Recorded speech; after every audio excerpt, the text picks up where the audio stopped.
வணக்கம் இந்தியா நியூஸின் காலை தலைப்புச் செய்திகள்.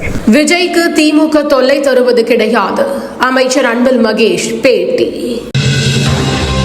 வாக்காளர் சிறப்பு சீர்திருத்தத்தில் அனைவரும் விழிப்புடன் செயல்பட வேண்டும், ஆதவ் அர்ஜுனா உறுதி.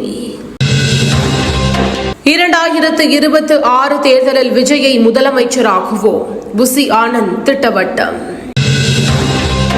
வன்னியர் உள் இடஒதுக்கீடு கோரி தமிழகம் முழுவதும் டிசம்பர் 17ஆம் தேதி போராட்டம், அன்புமணி அறிவிப்பு.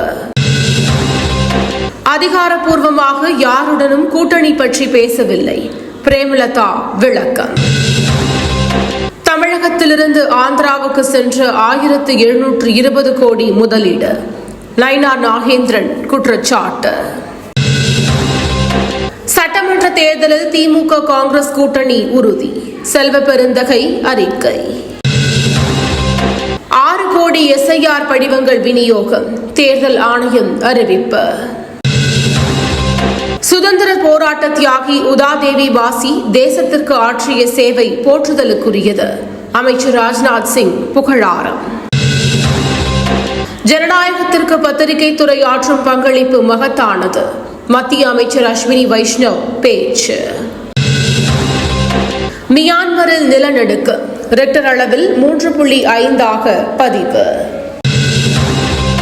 சத்தீஸ்கரில் துப்பாக்கிச் சூடு, 3 மாவோயிஸ்டுகள் பாதுகாப்பு படையினரால் சுட்டுக்கொலை. பிராந்திய ஸ்திரத்தன்மைக்கு இஸ்ரேல் ஒரு பெரும் அச்சுறுத்தல், ஆக்ஸ்போர்ட் யூனியன் சொசைட்டி தீர்மானம். புதுச்சேரிக்கு ஆரஞ்சு எச்சரிக்கை, பொதுமக்கள் தேவையில்லாமல் வெளியே வர வேண்டாம் என ஆட்சியர் அறிவுறுத்தல்.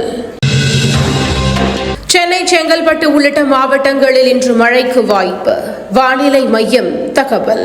தினந்தோறும் காலை தலைப்புச் செய்திகளை உடனுக்குடன் தெரிந்து கொள்ள வணக்கம் இந்தியா நியூஸுடன் இணைந்திருங்கள்.